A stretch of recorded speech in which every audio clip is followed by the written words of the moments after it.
हिंदी में यूपीएससी की तैयारी से संबंधित प्रोग्राम्स को देखने के लिए सब्सक्राइब करें स्टडी IQIAS हिंदी। भारत के तटीय मैदानों को दो भागों अर्थात पश्चिमी तटीय मैदान और पूर्वी तटीय मैदान में विभाजित करने के पश्चात यहां पर हमने पूर्वी तटीय मैदानों का अध्ययन प्रारंभ किया था, जिसमें हमने उड़ीसा के उत्कल तट के बारे में प्रीवियस वीडियो में अच्छे से डिटेल एनालिसिस किया। अब आज का ये वीडियो बेसिकली आंध्रा और तमिलनाडु तटों पर आधारित है, अर्थात उत्तरी सरकार और कोरोमंडल तटों के बारे में हम डिस्कशन करने वाले हैं। तो मेरी आपसे एक रिक्वेस्ट है कि यदि अभी तक आपने प्रीवियस वीडियो नहीं देखे हैं तो आप एक बार जाएं और उन प्रीवियस वीडियोस को एक बार जरूर देखें। इस पूरी सीरीज को मैं UPSC mains point of view से और इवन यूपीएससी सीएसई के प्री और मेंस पॉइंट ऑफ व्यू से कवर अप कराने का प्रयास कर रहा हूं। परंतु मैं एक डाउट क्लियर कर दूं कि यदि यहां पर स्टेट पीसीएस के स्टूडेंट्स भी इस सीरीज को वॉच करते हैं तो पाप नहीं है। ऐसा बिल्कुल नहीं है कि उनके लिए ये कंटेंट इंपॉर्टेंट नहीं है। इसका मेन टारगेट यूपीएससी है, परंतु ये इंपॉर्टेंट सभी के लिए है। तो यदि आप स्टेट पीसीएस के भी छात्र हैं या छात्रा हैं तो आप इस सीरीज को बिल्कुल देख सकते हैं, श्योरिटी के साथ देख सकते हैं। और इवन मैं दावे के साथ कह रहा हूं कि जो भी इस सीरीज को देखेगा उसके और कभी ज्योग्राफी पढ़ने की आवश्यकता नहीं होगी, इवन इंडियन ज्योग्राफी पढ़ने की आवश्यकता तो नहीं होगी यदि आप इस सीरीज को देखने के बाद एक बार इसका रिवीजन कर लेते हैं तो। क्लियर? और यदि आपको नोट्स चाहिए हो तो जैसा कि मैंने आपसे बताया था, ये geography bye Abhishek Kumar Telegram channel पर आपको प्रोवाइड करा दिए जाते हैं। डेली जब हमारी क्लास खत्म होती है तो उसके पश्चात मैं इस चैनल में इसकी पीडीएफ अपलोड कर देता हूं। प्रीवियस क्लासेस की हम बात कर लेते हैं कि यहां पर हमने सबसे पहले प्रारंभ किया था उत्कल तटीय क्षेत्र यानी कि eastern coastal plain. Eastern coastal plain के पश्चात हमने प्रारंभ किया था उत्कल तट जो कि उड़ीसा राज्य में दिखाई दे रहा था, और इसको विथ मैपिंग हमने समझने का प्रयास किया था। अब आज का जो हमारा टॉपिक रहेगा ये रहेगा आंध्रा तटीय मैदान, जिसे कॉल किया जाता है बेसिकली उत्तरी सरकार तट।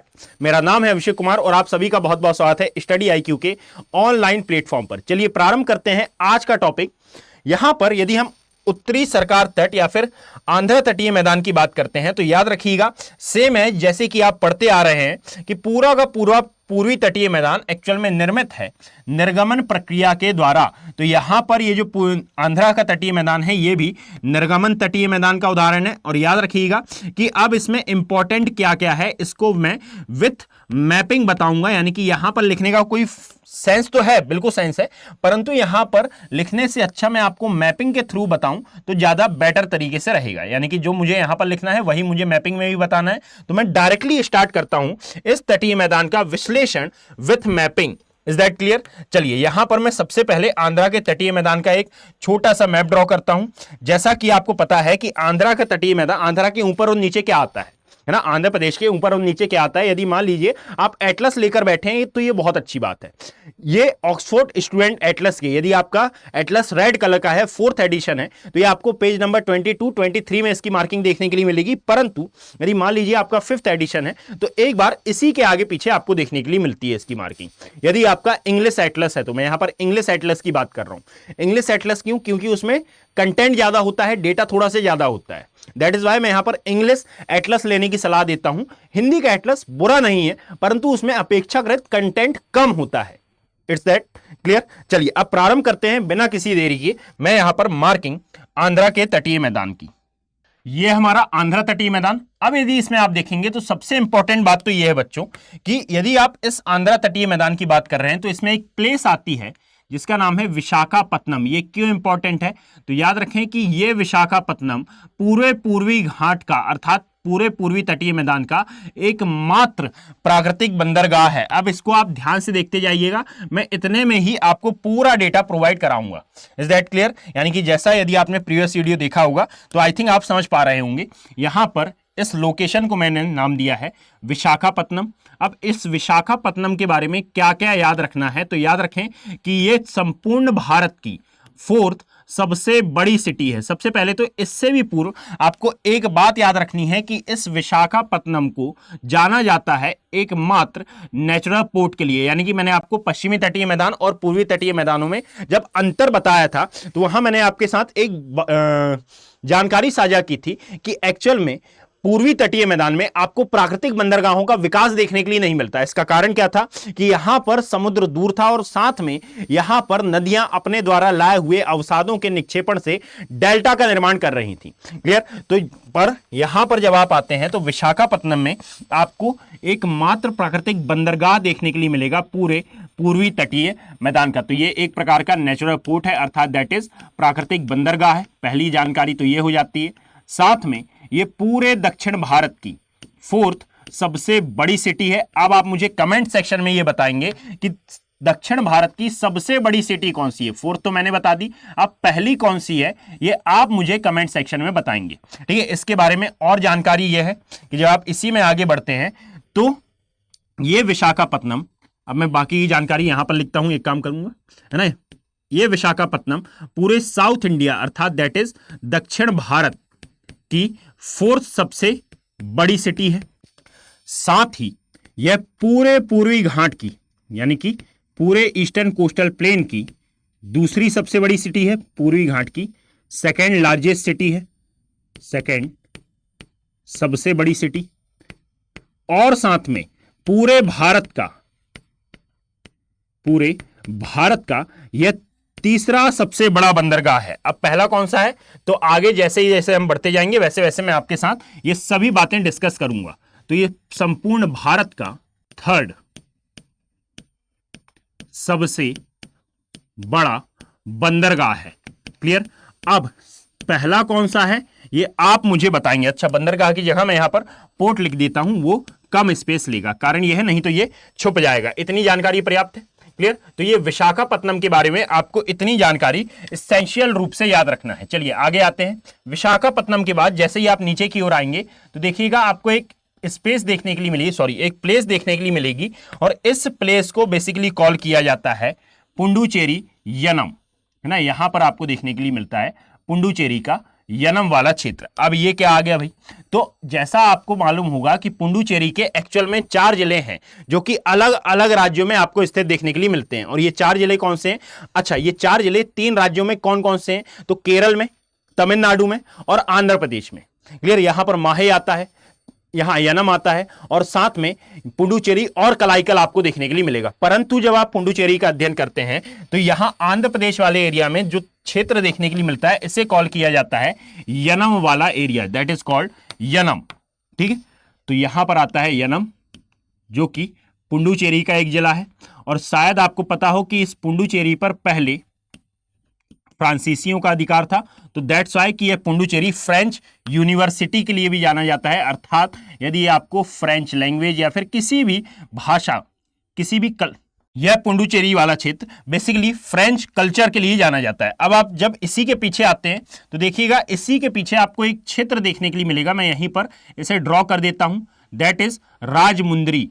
यहां पर दिखाई देगा राजमुंदरी। और मैंने आपको पहले ही बताया था कि एक्चुअल में जिस एरिया में नेमिंग है आपके एटलस में, जरूरी नहीं है कि वो क्षेत्र बस उतने ही क्षेत्र में सीमित हो या फिर वो XYZ सिटी उतने ही क्षेत्र में सीमित हो। कारण यह है कि भाई यहां पर नाम कहीं ना कहीं लिखना था, दैट इज वाई कि वहां पर नाम लिख दिया गया। परंतु जैसे यदि मान लीजिए आप अपनी ही सिटी का नाम एटलस में सर्च करिएगा तो एटलस में देखने पर क्या वो XYZ सिटी उतने ही एरिया में आकर होती है? नहीं, उससे बड़ा एरिया है ना, तो कहीं ना कहीं नाम लिखना था, दैट इज वाई वहां पर नाम लिखा है बस। अब उसका क्षेत्रफल तो बड़ा होगा। क्लियर है भाई? तो यदि आप यहां पर देखेंगे तो ये राजमुंदरी में क्या इंपॉर्टेंट है, राजमुंदरी में एक नदी है जो कि अपना मुहाना बनाती है या फिर अपने डेल्टा का निर्माण करती है। और ये नदी कौन सी है बेसिकली, तो याद रखिएगा यहां पर पश्चिमी घाट पर्वत से निकलने वाली एक रिवर है जिसे कॉल किया जाता है बेसिकली गोदावरी। और ये गोदावरी नदी जिस एरिया में अपना मुहाना बनाती है उसे कॉल किया जाता है बेसिकली राजमुंदरी, एरिया का नाम है। क्लियर? जब आप एटलस में देखेंगे तो यहां पर आपको माउथ ऑफ गोदावरी के नाम से ये डेल्टाई क्षेत्र देखने के लिए मिलेगा। और जस्ट इसी के नीचे यदि मान लीजिए यहां पर मैं बात कर रहा हूं गोदावरी की, तो उसी एरिया में आपको एक और रिवर देखने के लिए मिलती है, दैट इज कॉल्ड, यहां पर एक अन्य रिवर है और नीचे एक सिटी आपको देखने के लिए मिलेगी, दैट इज मछलीपट्टनम। और मछलीपट्टनम के समीप एक अन्य नदी अपना मुहाना बना रही है और इस मुहाने को कहा जाता है कृष्णा नदी का मुहाना। अर्थात यहाँ पर दो नदियां हैं, एक है गोदावरी और एक है कृष्णा। और बेसिकली ये देखने में दूर दूर लग रहे हैं, परंतु इनका जो डेल्टाई क्षेत्र है ये आपस में इतना बड़ा है कि ये आपस में कनेक्ट हो जाता है। क्लियर? और इसीलिए इसको कहा जाता है कि गोदावरी और कृष्णा नदियां मिलकर भारत या फिर प्रायद्वीपीय भारत के सबसे बड़े डेल्टा का निर्माण करती हैं। तो यह है हमारा गोदावरी डेल्टा जो कि राजमुंदरी के समीप है, गोदावरी डेल्टा। और नीचे आपको देखने के लिए मिलेगा कृष्णा नदियों का डेल्टा। और यह पूरा क्षेत्र बहुत बड़े डेल्टा का निर्माण करता है। अब मेरी आपसे ये एक्सपेक्टेशन है कि मैंने प्रीवियस वीडियोस में ये बता दिया है कि भाई ये गोदावरी और कृष्णा नदियां एक्चुअल में ओरिजिनेट कहां से होती हैं। यदि आपने मेरा पश्चिमी घाट पर्वत वाला वीडियो देखा होगा तो आपको ये बात अच्छे से अंडरस्टैंड हो पाएगी कि एक्चुअल में ये निकलती कहां से, इनका ओरिजिन किस क्षेत्र से माना जाता है। क्लियर? ये कोई बड़ी बात नहीं है, परंतु हां मैं ये एक्सपेक्टेशन रखता हूं कि जो मैंने पढ़ा दिया है वो अब आप मेरे साथ रिपीट करें। क्लियर? दैट्स वाई मैं यहां पर नहीं बता रहा हूं। अब यदि हम आगे आते हैं तो याद रखिएगा कि ये पूरे पेनिनसुलर इंडिया अर्थात पूरे के पूरे प्रायद्वीपीय भारत का सबसे बड़ा डेल्टा है। प्रायद्वीपीय भारत का सबसे बड़ा डेल्टा ये निर्मित करती हैं। इसके अलावा यह क्षेत्र मेनली जाना किसके लिए जाता है, तो याद रखें कि इसका डायरेक्टली जियोपॉलिटिकल एंगल निकल कर आता है किससे, यूएसए से। अर्थात इस डेल्टाई क्षेत्र में आपको एक गैस, एक प्राकृतिक गैस देखने के लिए मिलेगी जिसे कहा जाता है शैल गैस, है ना। ये शैल गैस के उत्पादन के लिए बेसिकली यह क्षेत्र जाना जाता है। और यह शैल गैस याद रखें कि एक प्रकार की प्राकृतिक गैस है जिसका उत्पादन थोड़ा सा कठिन होता है, थोड़ा सा टफ होता है। इसका मेन कारण क्या है कि इसको निकालने के लिए जिन संयंत्रों की आवश्यकता पड़ती है वो बहुत ज्यादा एक्सपेंसिव होते हैं। और इसको निकालने में समस्या यह है कि इसको संचित नहीं किया जा सकता इजिली। संचित किया जा सकता है परंतु इजिली नहीं किया जा सकता। जब यहां से किसी भी क्षेत्र से शैल गैस को निकाला जाता है, ऐसा नहीं है कि केवल और केवल भारत में मिलती है, साइबेरिया में भी मिलती है, अलास्का में भी मिलती है, भारत में भी मिलती है ना, कई और स्थानों पर यह आपको देखने के लिए मिलेगी। परंतु जैसे ही इसको निकाला जाता है तो यह वातावरण में विलीन हो जाती है बहुत ही जल्दी। अर्थात इसका संचयन करना थोड़ा सा टफ जाता है। दैट इज वाई कि इसके संचयन के लिए एक वनस्पति का यूज किया जाता है, अभी भी किया जाता है परंतु उतने वृहद स्तर पर नहीं। और इस वनस्पति को बेसिकली कॉल किया जाता था गुआर गम। और इस गुआर गम का उत्पादन, जैसे कि हमारे यहां झाड़ी झंकार उगते हैं ना, ये गुआर गम का उत्पादन राजस्थान वाले एरिया में ऐसे हो जाता था कि भाई मेड़ में ये गुआर गम आपको देखने के लिए मिलती थी। और इसी के उत्पादन में जब इस गुआर गम का सहयोग लेना पड़ा, यानी कि गुआर गम इसके उत्पादन में सहायक होती थी, एक प्रकार की वनस्पति थी, तो इसको यूएसए ने हमसे बाय करना चालू किया, है ना। अब यूएसए जब किसी चीज को बाय करेगा, यानी कि विश्व की एक महाशक्ति जब किसी चीज को खरीदेगी, तो आप अंदाजा लगा सकते हैं कि भाई वो उसकी क्या वैल्यू पुट करेगी। क्लियर? अब खरीदा, हमने बेचा, तो इसका परिणाम यह हुआ कि इसकी कॉस्ट हमको बहुत अच्छी मिलने लगी। जब यही बात भारतीय कृषकों को पता चली तो नॉर्थ इंडियन प्लेन में हरियाणा पंजाब के व्यक्तियों ने, हरियाणा पंजाब के किसानों ने इस गुआर गम का असीमित उत्पादन करना चालू किया। क्योंकि यहां पर आप जानते हैं कि यूपी वाला पार्ट, यहां पंजाब वाला पोर्शन और साथ में हरियाणा वाला पोर्शन कितना अधिक फर्टाइल है। तो जब इस गुआर गम का ऐसे उत्पादन होने लगा तो इसकी कॉस्ट बढ़ी। और कॉस्ट बढ़ने पर अब ऐसा तो है नहीं कि यूएसए केवल हम पर डिपेंडेंट था, तो यूएसए ने कुछ और तरीका भी खोजा। तो यूएसए को इस गुआर गम से सस्ता तरीका एक मिला। पर हुआ ये कि भारत को बिना बताए, अर्थात इसकी पूर्व जानकारी दिए बिना हमसे व्यापार बंद कर दिया गुआर गम का। किसने? यूएसए ने। अब हुआ यह कि हमारे भारतीय कृषक इस गुआर गम को उगा चुके थे, अब भंडार रखा हुआ था। समस्या यह थी कि भाई यदि यूएसए ने खरीदना बंद कर दिया है तो इतने अधिक लाख टन जो गुआर गम हमारे पास पड़ी हुई है उसका किया क्या जाए, क्योंकि भारतीय कृषकों का तो यहां पर लॉस होगा। इस लॉस को बचाने के लिए भारत सरकार ने फिर उस गुआर गम को खरीदा और ये गुआर गम एक्सपेक्टेशन से ज्यादा निकली। इसको ले जाकर हिंद महासागर के बीचों बीच इसको छोड़ दिया गया।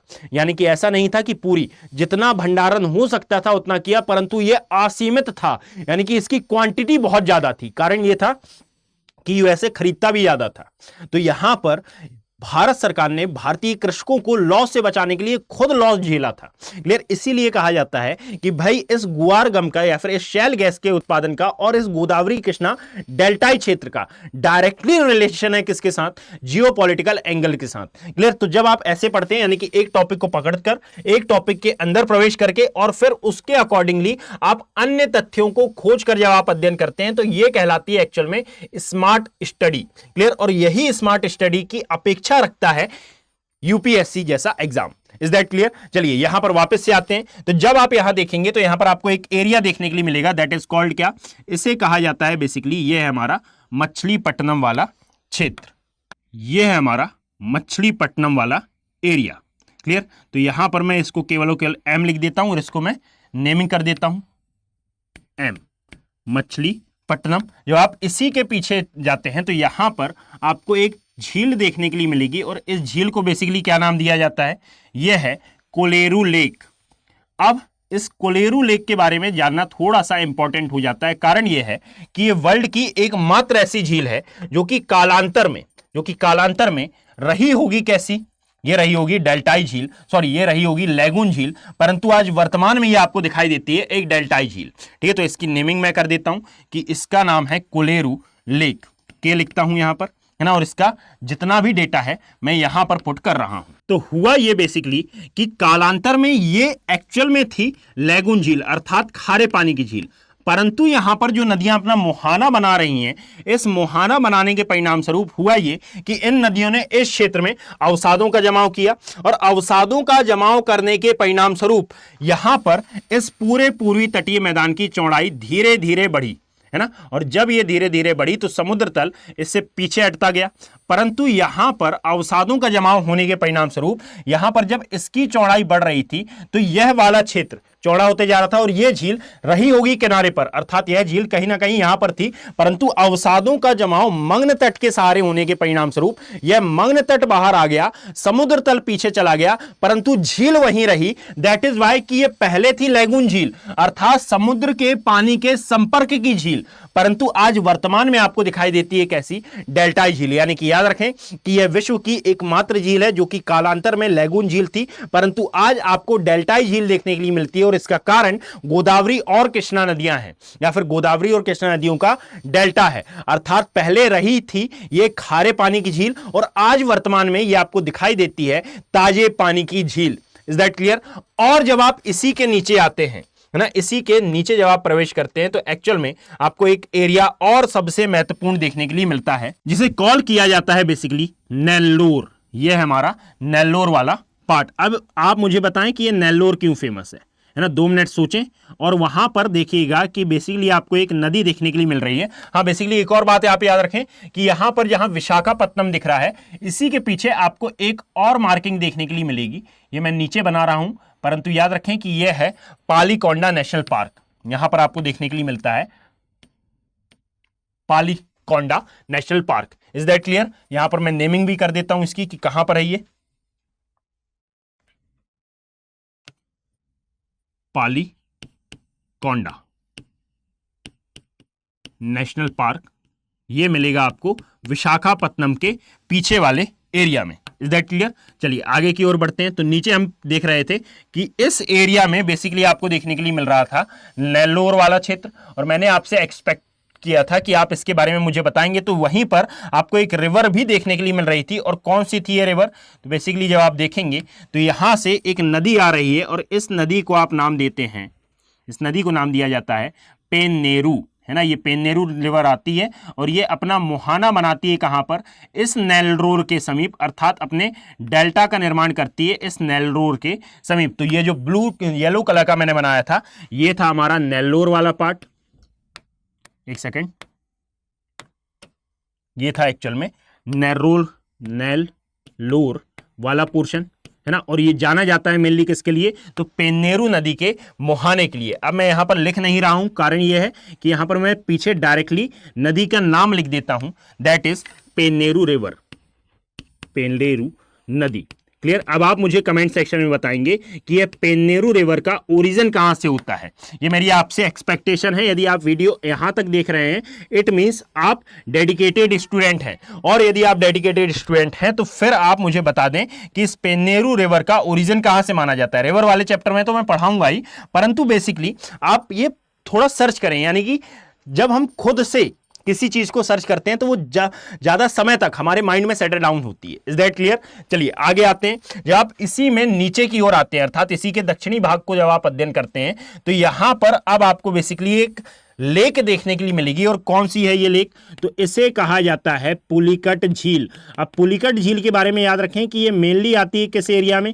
आंध्र प्रदेश वाले एरिया में, परंतु इसका कुछ भाग आपको देखने के लिए मिलता है तमिलनाडु वाले एरिया में भी। और इसी के मध्य में आपको एक द्वीप देखने के लिए मिलेगा। और कौन सा है ये द्वीप?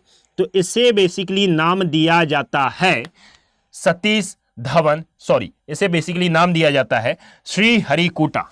यह है एस और एच में यहां पर लिख रहा हूं, दैट इज श्रीहरिकोटा। देखिएगा, अब मैं लेक का नाम यहां पर लिख देता हूं, दैट इज यह है पुलिकट लेक, पुलिकट झील। और पुलिकट झील में ही आपको देखने के लिए मिल रहा है श्रीहरिकोटा द्वीप, दैट इज ये है हमारा श्रीहरिकोटा। और आई थिंक आपको पता है कि यह श्रीहरिकोटा क्यों जाना जाता है। तो अभी चंद्रयान 1 अभी चंद्रयान 3 लॉन्च हुआ था, जो कि सफल भी हुआ था। क्लियर? तो ये डायरेक्टली कनेक्टेड है किससे? श्रीहरिकोटा वाले पोर्शन से। कैसे? तो यहां पर आपको देखने के लिए मिलता है इसरो का लॉन्चिंग पैड। और इस लॉन्चिंग पैड का बेसिकली नाम क्या है? तो याद रखें, इसे कॉल किया जाता है सतीश धवन अंतरिक्ष प्रक्षेपण केंद्र। ठीक है, यह है लॉन्चिंग पैड, इसका नाम है Satish Dhawan satellite launching centre. ये नाम आपको याद रखना है। और ये डायरेक्टली कनेक्टेड है, यानी कि जब भी सैटेलाइट लॉन्च की जाती है तो इसी सेंटर से की जाती है।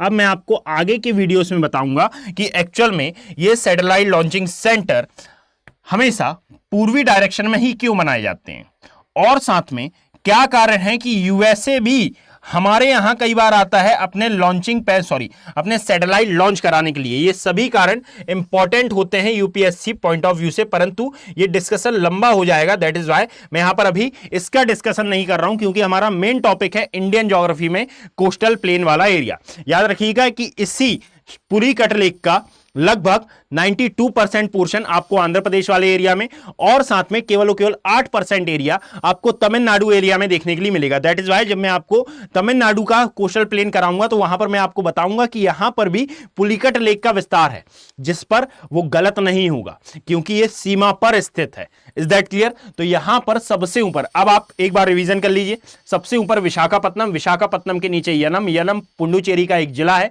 जो कि आंध्र प्रदेश में स्थित है। इसके नीचे राजमुंदरी के समीप गोदावरी नदी अपना डेल्टा बनाती है, और गोदावरी के नीचे फिर आता है मछलीपट्टनम वाला एरिया, और ये मछलीपट्टनम के पास कृष्णा नदी अपना डेल्टा बनाती है। और इन दोनों का डेल्टाई क्षेत्र प्रायद्वीपीय भारत का सबसे बड़ा डेल्टा है। और साथ में यह जाना जाता है शेल गैस के उत्पादन के लिए, जो कि directly geopolitical point of view से यूएसए के साथ कनेक्टेड है। और यह इसके उत्पादन के लिए उपयोग किया जाता था गुआर गम नामक वनस्पति का। क्लियर? और फिर इसके नीचे आपको नेल्लोर दिखाई देता है, जहां पर पेन्नेरू रिवर अपना मुहाना बनाती है। और इसी के नीचे फिर आपको दिखाई देता है पुलिकट लेक वाला क्षेत्र, जो कि आंध्र प्रदेश और साथ में तमिलनाडु वाले एरिया में स्थित है। और इसी के मध्य में, अर्थात इस झील के अंदर आपको बेसिकली दिखाई देता है श्रीहरिकोटा नामक द्वीप। और यह श्रीहरिकोटा द्वीप जाना जाता है इसरो के लॉन्चिंग पैड के लिए। अर्थात यहां पर आपको नॉर्थ टू साउथ इसकी मैपिंग याद करना इसलिए जरूरी है, क्योंकि यूपीएससी प्री में और मेंस में, यानी कि मेंस की तो बात नहीं, परंतु यहां प्री में मैप बेस्ड क्वेश्चन बहुत ज्यादा आते हैं। क्लियर? ज्योग्राफी से मैप बेस्ड क्वेश्चन पहले भी आए हैं, वर्तमान में भी आ रहे हैं, और आगे भी आने की संभावना है। तो याद रखें कि ये मैप बेस्ड क्वेश्चन आपको मालूम होना चाहिए कि एक्चुअल में उत्तर में क्या है, दक्षिण में क्या है, सबसे ऊपर क्या है, सबसे नीचे क्या है ना। तो ये सब आप इस तरीके से पढ़ें। Is that clear? चलिए, यदि ये समझ में आया हो तो अब हम अपना इसी कोस्टल रेंज का तीसरा पोर्शन चालू करते हैं, अर्थात दैट इज, ये कौन सा होगा हमारा, अरे एक सेकेंड, है ना, ये होगा हमारा तमिलनाडु वाला क्षेत्र। तो तमिलनाडु में बेसिकली जो तटीय मैदान स्थित है, इसे कॉल किया जाता है कोरोमंडल तट। याद रखिएगा कि ये जो तमिलनाडु वाला कोरोमंडल क्षेत्र है, यह भारत के, संपूर्ण भारत की बात कर रहा हूं मैं, यह संपूर्ण भारत के सबसे सिंचित मैदानों में से एक है। यानी कि हमने ये देखा था कि भारत के सबसे सिंचित मैदानों की यदि हम बात करते हैं तो ये नॉर्थ इंडियन प्लेन आता है, परंतु याद रखें कि यह तमिलनाडु वाला क्षेत्र भी सिंचित मैदानों की कैटेगरी में बहुत अच्छे से शुमार है। इसका कारण क्या है? तो याद रखें कि इस तमिलनाडु वाले पोर्शन में आपको दो मानसून से वर्षा होती हुई देखने के लिए मिलेगी। अर्थात एक तो आती है, यहां पर दो मानसून से वर्षा होती है। एक होता है जिससे पूरे भारत में वर्षा होती है, उसका नाम क्या है? तो यह हमारा साउथ वेस्ट मानसून, इसे कॉल किया जाता है बेसिकली साउथ वेस्ट मानसून, अर्थात दैट इज दक्षिण पश्चिमी मानसून, साउथ वेस्ट मानसून। और सेकेंड आता है हमारा जिसे हम लौटता मानसून के नाम से जानते हैं, अर्थात that is north east monsoon. ठीक है, ये कहां से आता है? तो बेसिकली साइबेरिया वाले रीजन से ये आपको देखने के लिए मिलेगा। और इस मानसून से जब वर्षा होती है तो यहां पर एक रिवर है जिसका नाम है कावेरी नदी, और इस कावेरी नदी के दो जल के स्रोत हैं, अर्थात एक ऊपरी जलग्रहण क्षेत्र जो कि है दक्षिण पश्चिमी मानसून, और एक आता है निचला जलग्रहण क्षेत्र जो कि है बेसिकली उत्तर पूर्वी मानसून, जिसके कारण जहां पर ग्रीष्म काल में प्रायद्वीपीय भारत की नदियों का पानी शुष्क होता है, अर्थात ये सूखने लगती हैं या फिर इनमें जल स्तर की मात्रा कम होती है, वहीं पर कावेरी नदी में जल स्तर ठीक ठाक बना रहता है और इवन बहुत अच्छा बना रहता है। दैट इज वाई यहां पर सिंचाई व्यवस्था बहुत अच्छी है, यहां पर अन्य कार्य बहुत अच्छे से किए जा सकते हैं। और याद रखें कि इसी कारण से यह तमिलनाडु वाला एरिया भारत के सिंचित मैदानों की कैटेगरी में अच्छे स्थानों में से एक माना जाता है, यानी कि उत्तर प्रदेश के समकक्ष इसको रखा जाता है, क्योंकि कावेरी नदी को दक्षिण भारत की गंगा ऐसे ही नहीं कहा जाता। Is that clear? है ना, क्योंकि इसमें जल की मात्रा पर्याप्त है और ये पूरे प्रायद्वीपीय भारत की एकमात्र वर्षवाहिनी नदी है। वर्षवाहिनी नदियां वे होती हैं जिनमें जल की मात्रा कभी भी कम नहीं होती, जैसे कि लाइक हमारी गंगा, है ना, जैसे कि सभी हिमालयन नदियां वर्षवाहिनी नदियों की कैटेगरी में आती हैं। तो चलिए अब इसको समझना चालू करते हैं कि यहां पर हमने आंध्र तट के बारे में डिस्कशन किया था, अब हम डायरेक्टली डिस्कस करते हैं किसके बारे में? इस तमिलनाडु कोस्टल प्लेन के बारे में। तो तमिलनाडु कोस्टल प्लेन के बारे में यदि मैं डिस्कस करूं तो मैंने आपको अभी बताया कि जो पुलिकट लेक है एक्चुअल में ये आपको स्थित देखने के लिए मिलती है कहां कहां? तो 92% पोर्शन आपको स्थित देखने के लिए मिलता है आंध्र प्रदेश वाले एरिया में, और 8% आता है कहां पर? यह आता है बेसिकली इस तमिलनाडु वाले एरिया में। तो याद रखिएगा कि यहां पर सबसे ऊपर आपको दिखाई देती है पुलिकट लेक, और पुलिकट लेक का जो डेटा हमने रिवाइज किया है वही डेटा इंपॉर्टेंट है, अर्थात यह एक लैगून झील का उदाहरण है। इसके मध्य में एक श्रीहरिकोटा आइलैंड है जो कि बेसिकली जाना जाता है अपने इसरो के लॉन्चिंग पैड के लिए, जिसका नाम है सतीश धवन अंतरिक्ष प्रक्षेपण केंद्र। यहां पर मैंने आपसे एक क्वेश्चन कर लिया था कि बताइए, यहां पर मैंने आपके साथ एक बात साझा की थी कि आगे हम इस टॉपिक को कवर अप करेंगे कि एक्चुअल में सभी अंतरिक्ष प्रक्षेपण केंद्र हमेशा पूर्व की ओर क्यों दिखाई देते हैं। सेकंड बात कि आप यहां पर याद रखिएगा, जब आप इसके दक्षिणी भाग में देखते हैं तो कुछ इस प्रकार से, अर्थात ये वाला पूरा एरिया जाना जाता है मन्नार की खाड़ी बायोस्फीयर रिजर्व के लिए, अर्थात एक सेकेंड, अच्छा, यह पूरा क्षेत्र बेसिकली जाना जाता है एक बायोस्फीयर के लिए जो कि भारत का एकमात्र सागरीय बायोस्फीयर रिजर्व है ना। और ये पूरा क्षेत्र बोला जाता है क्या? इसे कॉल किया जाता है मन्नार की खाड़ी। इसको मैं एक काम करता हूं, फिल कर देता हूं तो आपको ज्यादा बेटर तरीके से अंडरस्टैंड हो पाएगा। इसे कहा जाता है मन्नार की खाड़ी, मन्नार की खाड़ी, है ना। और यहीं पर आपको एक बायोस्फीयर रिजर्व भी देखने के लिए मिलेगा, दैट इज कॉल्ड मन्नार की खाड़ी बायोस्फीयर रिजर्व। क्लियर? अब यहां पर आपको क्या क्या देखने के लिए मिलता है? तो बेसिकली यहां पर आपको समुद्री जीव जंतु बहुत अधिक मात्रा में देखने के लिए मिलेंगे। और समुद्री जीव जंतु क्या, यदि मैं डायरेक्टली बोलूं तो यहां पर कई ऐसी वनस्पतियों के साथ साथ कई ऐसे जीव जंतु भी देखने के लिए मिलते हैं जो कि समुद्री बायोस्फीयर के लिए काफी इंपॉर्टेंट होते हैं, और वर्तमान में इनको संरक्षित करने का भी प्रयास चल रहा है। कारण यह है कि यहां पर शिकार तेजी से हो रहा है, तो इनको संरक्षित भी किया जा रहा है सरकार के द्वारा और लोकल गवर्नमेंट के द्वारा भी। क्लियर? अब जब आप इसी के नीचे आते हैं तो याद रखें जब आप इसी के नीचे आते हैं अर्थात इसी मन्नार की खाड़ी वाले पोर्शन में देखते हैं तो आपको एक ब्रिज यहां पर देखने के लिए मिलेगा। शायद इसका नाम आप जानते हो कि मैं किस ब्रिज की बात कर रहा हूं। तो इसे कॉल किया जाता है राम सेतु। देखिएगा मैंने यहां पर डायरेक्ट बना दिया है, कारण यह है कि हमें समझना है। क्लियर? इसे कॉल किया जाता है राम सेतु, है ना। यदि मान लीजिए मैंने आपसे प्रीवियस वीडियो में और इस वीडियो में वापस से रिपीट कर देता हूं कि आप इसको पॉलिटिकल पॉइंट ऑफ व्यू से ना देखते हुए अध्ययन के पॉइंट ऑफ व्यू से देखें। क्लियर? तो इसी को कहा जाता है आदम का पुल और इसी को कॉल किया जाता है बेसिकली एडम्स ब्रिज। इसे ही कहा जाता है एडम्स ब्रिज। अब ये तीनों ही नाम उसी के हैं, अर्थात इसी पुल को इन तीन नामों से जाना जाता है। तो आप जो भी नाम लेकर चलना चाहें वो ज्यादा बेटर है। यहां पर ज्यादा बेटर कौन सा है, तो एडम्स ब्रिज बोल सकते हैं आप, या फिर आदम का पुल बोल सकते हैं। कारण यह है कि जब आप यूपीएससी का तैयारी करते हैं तो यूपीएससी में रिलीजियस एक्टिविटीज नहीं होती हैं, यानी कि जो रिलीजन के आधार पर क्वेश्चन है वो पूछने की अनुमति नहीं है और ना ही उसके आधार पर आंसर देने की अनुमति है। तो आप याद रखें कि Ram Setu basically disputed part है। तो यहां पर हम मानते हैं डिस्प्यूटेड इसलिए क्योंकि ये अभी कोर्ट में चल रहा है कि वास्तविकता में यह है क्या। क्लियर? यानी कि ये मानव निर्मित है या फिर ये प्राकृतिक है। हम मान रहे हैं कि चलो पूरा सपोर्ट कर रहा हूं कि मानव निर्मित है, परंतु स्टडी के पॉइंट ऑफ व्यू से यदि हम देखने का प्रयास करें तो याद रखिएगा कि इसका ये एडम्स ब्रिज नाम ज्यादा उपयुक्त होगा आपके पॉइंट ऑफ व्यू, आपके स्टडी के पॉइंट ऑफ व्यू से और आपके एग्जाम के पॉइंट ऑफ व्यू से। Is that clear? तो याद रखिएगा कि इसी राम सेतु के पास से एक परियोजना आपको चलती हुई देखने के लिए मिलेगी, अर्थात यहां पर एक परियोजना संचालित हो रही है जिसे कॉल किया जाता है सेतु समुद्रम परियोजना। अब देखिएगा इस सेतु समुद्रम परियोजना के बारे में जानना आपके लिए एसेंशियल हो जाता है। कारण यह है कि यह अभी हाल ही में बहुत चर्चा में रही थी, अभी नहीं है परंतु हाँ एक टाइम था जब यह बहुत ज्यादा चर्चा में रही थी। अब ये थी क्या, जरा इसको समझिएगा और इसका जियोपॉलिटिकल एंगल और साथ में यहां पर कोरोमंडल तट का डायरेक्टली कनेक्शन आप मोनोजाइट रेत से और मोनोजाइट रेत का कनेक्शन आप भारत के परमाणु शक्ति बनने तक से किस प्रकार निकालेंगे, जरा आप मेरी बात अब ध्यान से सुनना। यह मस्ट इंपॉर्टेंट है, एसेंशियल है और साथ में यह आपके हर सब्जेक्ट में काम आने वाला है। यानी कि यदि आप साइंस एंड टेक की बात करें तो वहां पर भी इसका टच देखने के लिए मिलेगा। यदि आप भारत में पाए जाने वाले खनिजों की बात कर रहे हैं तो वहां पर भी इसका टच देखने के लिए मिलेगा। तो यह टॉपिक काफी खासा इंपॉर्टेंट है। तो याद रखिएगा कि यहां पर भारत सरकार द्वारा एक परियोजना चलाई जा रही है जिसे कहा जा रहा है सेतु समुद्रम परियोजना या फिर इसी को कहा जाता है सेतु समुद्रम प्रोजेक्ट। और यदि हम बात करें इस सेतु समुद्रम प्रोजेक्ट की तो बेसिकली ये है क्या, तो इसमें भारत के पूर्वी तटीय मैदान, अर्थात यहां पर यदि मैं भारत का डायग्राम बनाता हूं तो यह है भारत का डायग्राम ना। इसमें हो क्या रहा है, तो भारत का जो पश्चिमी तटीय क्षेत्र है और ये जो पूर्वी तटीय क्षेत्र है, पश्चिमी तटीय क्षेत्र को पूर्वी तटीय क्षेत्र से कनेक्ट करने के लिए, पहली बात।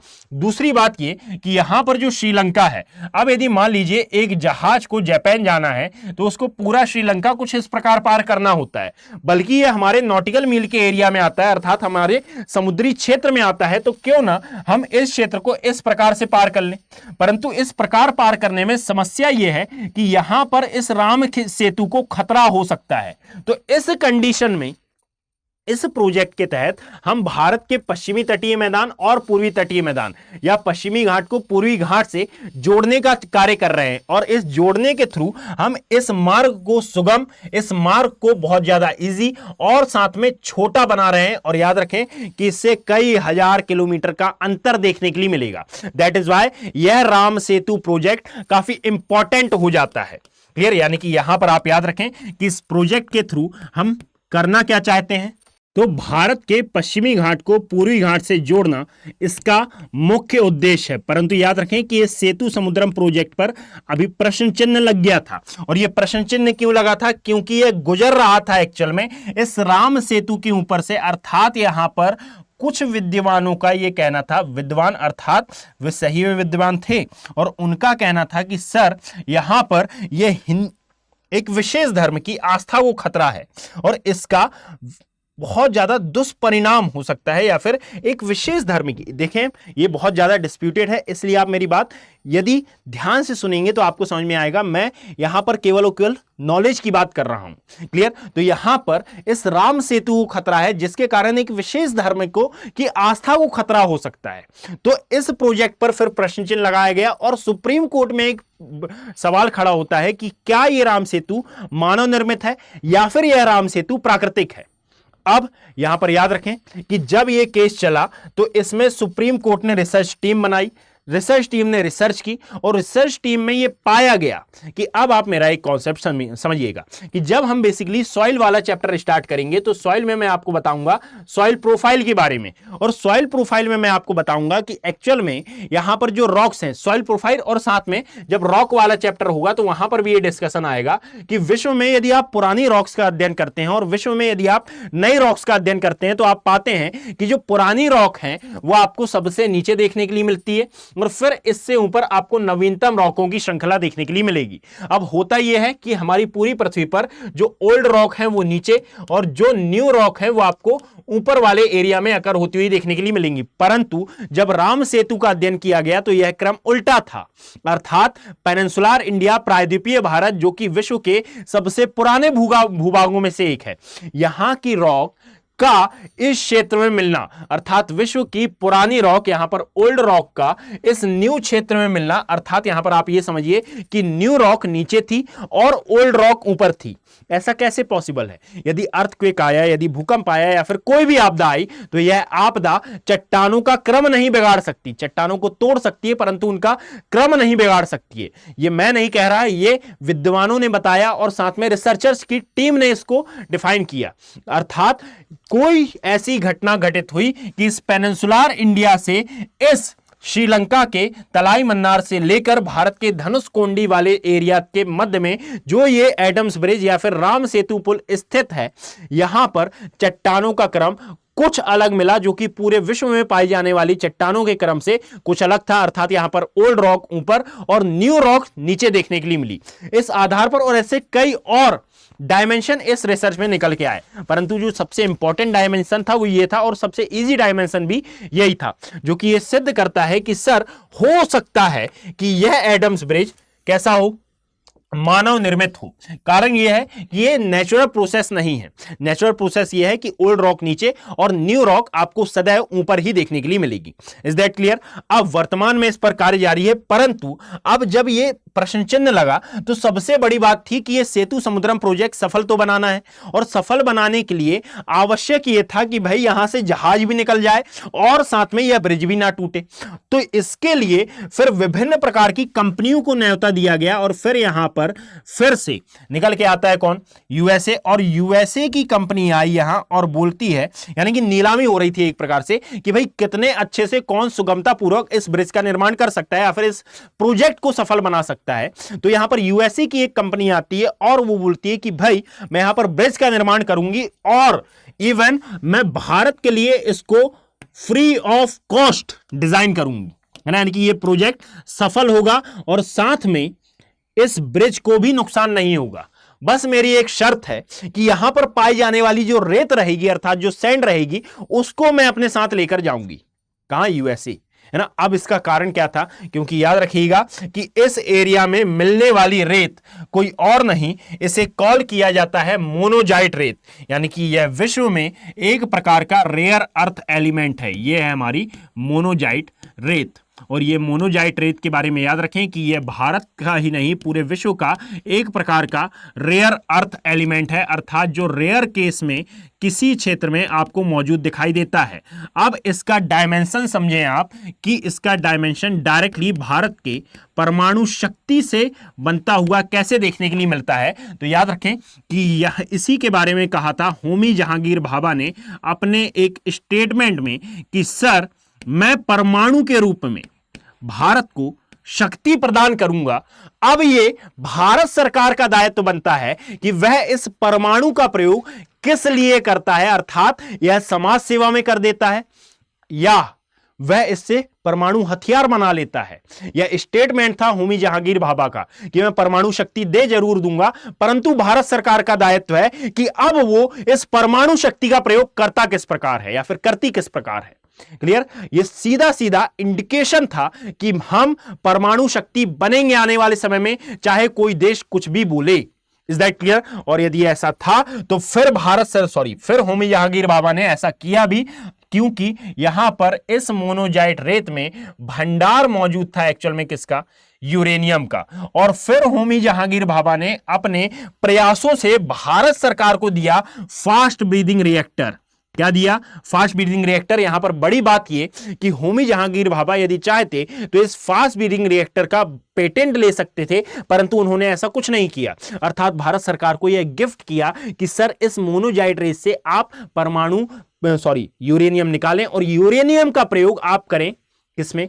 परमाणु शक्ति बनने में। यह बात जितनी आसान लग रही है सुनने में, उतनी आसान नहीं थी, परंतु यह मुश्किल बहुत थी। यानी कि यह एक बड़ी घटना थी, एक बड़ी कड़ी थी कि एक्चुअल में भारत को परमाणु शक्ति बनने की आवश्यकता थी, परंतु बना कैसे जाए, क्योंकि इससे यूरेनियम निकालना इतनी छोटी बात नहीं है। क्लियर? तो यहां पर हमारे होमी जहांगीर भाभा ने हमें क्या दिया था, तो याद रखिएगा, हिंदी में लिखता हूं।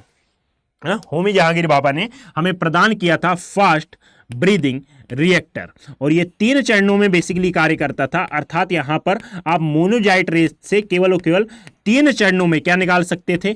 यूरेनियम निकाल सकते थे। अब यह यूरेनियम के संदर्भ में ऐसा स्टेटमेंट आना कि भाई यह भारत सरकार का दायित्व है कि वह इसका प्रयोग किस प्रकार करता है, समाज सेवा के लिए या फिर यह परमाणु शक्ति बनने के लिए। इसका डायरेक्ट मीनिंग यह था कि भाई यूरेनियम आप जानते होंगे कि इसका प्रयोग कई स्थानों पर चिकित्सा पद्धति के लिए भी किया जाता है, और जब चिकित्सा पद्धति के लिए इसका यूज होता है तो भाई या तो आप चिकित्सा के लिए कर लो या फिर आप परमाणु हथियार बनाने के लिए कर लो। दैट इज वाई यहां पर यह स्टेटमेंट निकल के आया। Is that clear? तो यहां पर अब वापस से आते हैं इस एरिया में। तो इसी एरिया में जब आप देखेंगे, यानी कि यह हुआ किसके बारे में? इस सेतु समुद्रम परियोजना के बारे में। अब बट ऑब्वियस है कि भारत सरकार ने ऐसा नहीं करने दिया होगा। अर्थात भारत सरकार ने उस यूएसए की कंपनी का यह जो प्रस्ताव था या फिर यह जो ऑफर था, यह बट ऑब्वियस है कि ठुकराया ही होगा, यानी कि ठुकराया ही था, नहीं तो अभी तक वो बनकर तैयार भी हो जाता। क्लियर? तो अब हम आगे आते हैं। जब आप इसी एरिया में देखते हैं तो बेसिकली आपको एक और क्षेत्र देखने के लिए मिलता है जिसे कॉल किया जाता है, बेसिकली जस्ट अ सेकेंड, इसे कॉल किया जाता है, अरे यार रुकिएगा, कलर कॉम्बिनेशन सही नहीं बैठ रहा है, दैट इज वाई आपको वेट करना पड़ेगा। यहां पर इस एरिया में आप पाएंगे कि एक चैनल है, इसे कॉल किया जाता है बेसिकली क्या? पम्बन चैनल। और यहां पर एक नदी है, देखिएगा ये है हमारा पम्बन चैनल, और इस पम्बन चैनल में एक रिवर है जो कि अपना मुहाना बनाती है। इस रिवर को बेसिकली कॉल किया जाता है वेंगई। अर्थात यहां पर एक नदी आएगी जो कि इसी पम्बन चैनल में अपना मुहाना बनाएगी, दैट इज कॉल्ड वेंगई नदी। क्लियर? ये वेंगई नदी है, ये भी इंपॉर्टेंट है। क्लियर? यानी इंपॉर्टेंट उतनी तो नहीं है, परंतु हाँ नाम याद रखिएगा, क्योंकि ये पूछ लिया जाता है कई बार। वेंगई नदी का स्टेटमेंट आ जाता है, या फिर नदियों के बारे में जो प्री में क्वेश्चन पूछे जाते हैं वो स्टेटमेंट आधारित हो जाते हैं। दैट इज वाई ये आपको थोड़ा सा याद रखना पड़ेगा। अब यहीं पर ये पम्बन चैनल के बारे में मैंने बता दिया, ठीक है। इसके अलावा इंपॉर्टेंट और क्या है, तो जब आप यहां पर देखेंगे इसी राम सेतु या फिर एडम्स ब्रिज को, तो ये प्रारंभ कहां से होता है और जाता कहां तक है, तो याद रखें कि यह क्षेत्र एक्चुअल में प्रारंभ होता है भारत के रामेश्वरम के पास। एक स्थान है भारत के रामेश्वरम के पास, एक स्थान आएगा जिसको कहा जाता है धनुषकोडी या फिर धनुषकोटी। क्लियर? मैं धनुषकोडी लेकर चल रहा हूं। से लेकर श्रीलंका में एक स्थान है जिससे कॉल किया जाता है बेसिकली तलाई मन्नार। श्रीलंका के तलाई मन्नार तक ये क्षेत्र जाता है।